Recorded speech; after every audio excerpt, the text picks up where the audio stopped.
उत्तर प्रदेश की राजनीति में राज्यपाल आनंदीबेन पटेल का गोरखपुर विश्वविद्यालय के दीक्षांत समारोह में दिया गया बयान इसलिए चर्चा का विषय बन गया क्योंकि उन्होंने मंच से विश्वविद्यालय की व्यवस्थाओं, खासकर छात्रावास के भोजन की गुणवत्ता और खाद्य नमूनों की जांच प्रक्रिया पर सार्वजनिक रूप से सवाल उठाए। उन्होंने कहा कि भोजन के सैंपल की जांच कराई जाएगी और दूसरा सैंपल इसलिए लिया गया क्योंकि उनके अनुभव में कभी कभी रास्ते में सैंपल बदल दिए जाते हैं।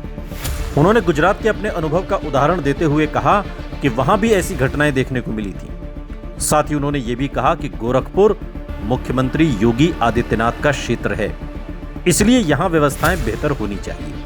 इसी बयान को समाजवादी पार्टी के अध्यक्ष अखिलेश यादव ने राजनीति का मुद्दा बनाते हुए कहा कि राज्यपाल ने गोरखपुर मॉडल के साथ साथ गुजरात मॉडल की भी पोल खोल दी है और डबल इंजन अब ट्रिपल इंजन बन गया है।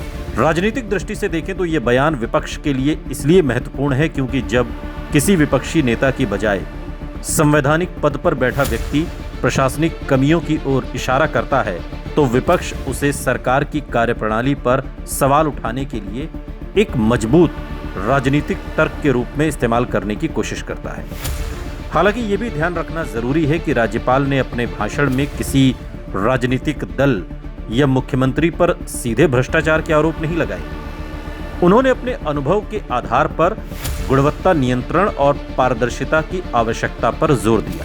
बाद में इस बयान की राजनीतिक व्याख्या विभिन्न दलों ने अपने अपने दृष्टिकोण से की। जहां तक इस घटनाक्रम की योगी आदित्यनाथ और केंद्रीय नेतृत्व खासकर अमित शाह के बीच कथित मतभेदों से जोड़ने का सवाल है, इस संबंध में सार्वजनिक रूप से ऐसा कोई प्रमाण उपलब्ध नहीं है जो ये सिद्ध करे कि राज्यपाल का बयान किसी आंतरिक राजनीतिक खींचतान का हिस्सा था।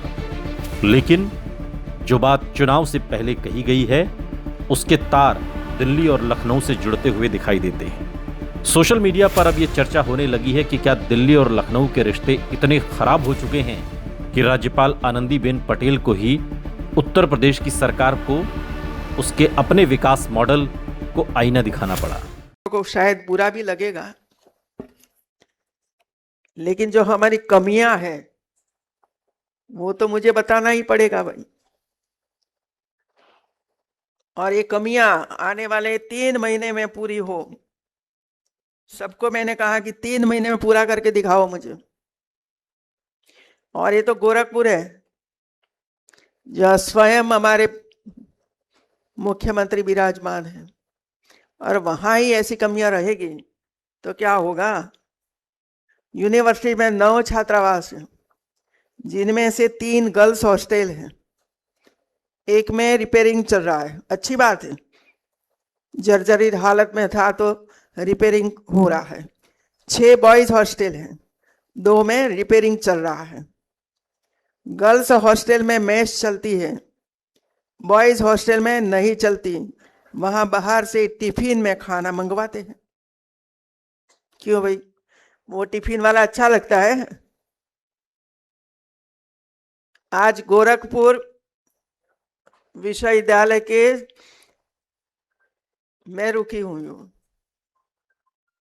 और कल जो भोजन बनता था ये देखने के लिए मैं गई और मैंने डिब्बा खोला, वो खोला, वो खोला, वो खोला, बताओ क्या है अंदर।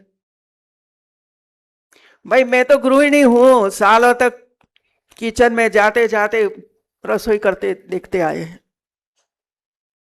मैंने पूछा ये ऑयल है कि बंगार ऑयल, बताओ मुझे। और सारी ऐसी चीजें मैंने तुरंत फूड वालों को बुलाया और सैंपल लिया और दूसरा सैंपल हम लोगों ने ले लिया कि मैं लखनऊ जाकर सैंपलिंग कराऊंगी, क्योंकि कभी कभी विश्वास नहीं रहता है, सैंपल बदल जाता है। हम भी गुजरात में होता था, सैंपल बीच में ही बिचौलिए होते हैं। सैंपल निकला, कौन ले गया, चलो बीच में से ही पकड़ो, दूसरा सैंपल दे दो और वो दे दो, ये होता रहता है। तो हम लोगों ने ले लिया है और अधिकारियों को मैंने कहा है भाई हम वहां जाकर करवाएंगे आप भी करवाओ। क्या हमारे बच्चे वही खा रहे हैं? मैं राज्यपाल के तौर से नहीं कहती हूं मित्रों, मैं माता हूं। हमारे बच्चों की खुराक शुद्ध आहार होना चाहिए, और ऐसा ही खाते रहेंगे तो दिमाग ही नहीं चलेगा मित्रों। और मैंने कहा है कि जो रिपोर्ट आए ये वीसी को दे दिया जाए, और भविष्य में ऐसा न हो इसके लिए प्रयास हो। टिफिन का खाना बंद करवाओ, आप स्वयं अरेंज करो मित्रों, कि इतनी ताकत नहीं है। बाजार से लाना है ऑर्डर करके, और अच्छे कोई पकाने वाला हो उसको देना है। पहली बार देखा मैंने कि टिफिन बाहर से आता है तो टिफिन में ड्रग्स भी आएगी, टिफिन में वो भी आएगा, टिफिन में वो भी आएगा, सब कुछ आएगा। कल एमएमटीयू में थी, वहां भी ड्रग्स पकड़ी गई है, वहां से भी वो दारू पकड़ा गया है। समय समय पर मीडिया और राजनीतिक गलियारों में बीजेपी के भीतर अलग अलग शक्ति केंद्रों, संगठन और सरकार के बीच समन्वय या मतभेदों को लेकर अटकलें लगती रही, लेकिन इन अटकलों की आधिकारिक पुष्टि नहीं हुई। अखिलेश यादव लगातार कहते रहे कि दिल्ली और लखनऊ के इंजन आपस में टकरा रहे हैं, और अब उन्होंने कहा है कि डबल इंजन की सरकार ट्रबल इंजन बन गई है। दिल्ली बनाम लखनऊ या योगी बनाम अमित शाह, इस संघर्ष के प्रत्यक्ष प्रमाण भले उपलब्ध न हो, लेकिन गाहे बगाहे ऐसी खबरें समाजवादी पार्टी के अंदर से निकलकर जब आती हैं, और अब जब आनंदीबेन पटेल ने साफ साफ विकास मॉडल की कलई खोली है, तो ऐसे में कुछ सवाल उठने लगे हैं कि क्या दिल्ली और लखनऊ आपस में टकरा रहे हैं। 2027 के यूपी विधानसभा चुनाव के संदर्भ में इस बयान का राजनीतिक महत्व जरूर है।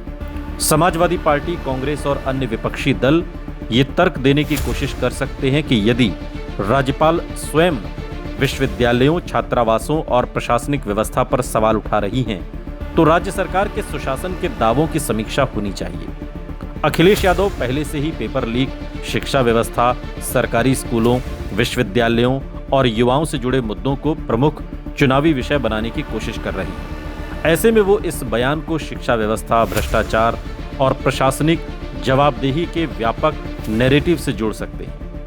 कांग्रेस भी उच्च शिक्षा, विश्वविद्यालयों और युवाओं से जुड़े मुद्दों पर इस प्रकार की राजनीतिक दलील दे सकती है। इसमें यह भी गौर करने वाली बात है कि उत्तर प्रदेश की राज्यपाल आनंदीबेन पटेल का यह बयान ऐसे मौके पर आया है जब देश में अव्यवस्थाओं को लेकर छात्रों का गुस्सा अपने चरम पर है। दिल्ली के जंतर मंतर पर जो कुछ हुआ वो पूरे देश ने देखा।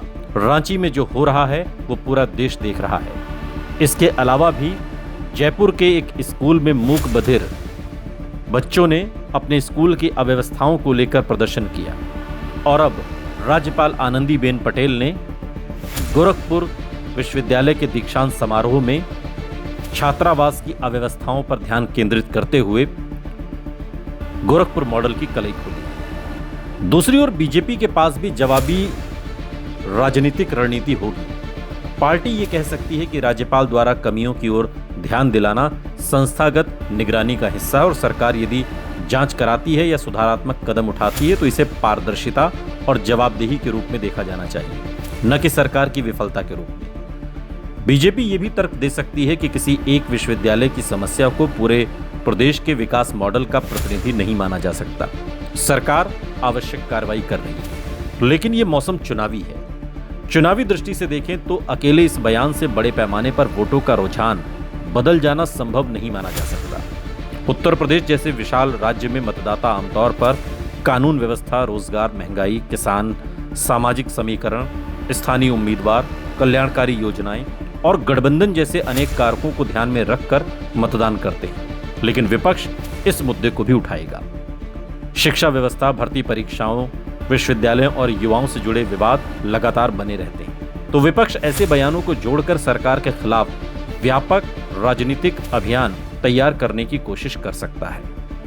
इस पूरे घटनाक्रम का निष्कर्ष यही है कि राज्यपाल के बयान ने एक प्रशासनिक मुद्दे को राजनीतिक बहस में बदल दिया है। विपक्ष इसे सरकार की जवाबदेही और प्रशासनिक कमियों के प्रतीक के रूप में पेश करेगा, जबकि बीजेपी इसे सुधार की प्रक्रिया और संस्थागत निगरानी का हिस्सा बताई।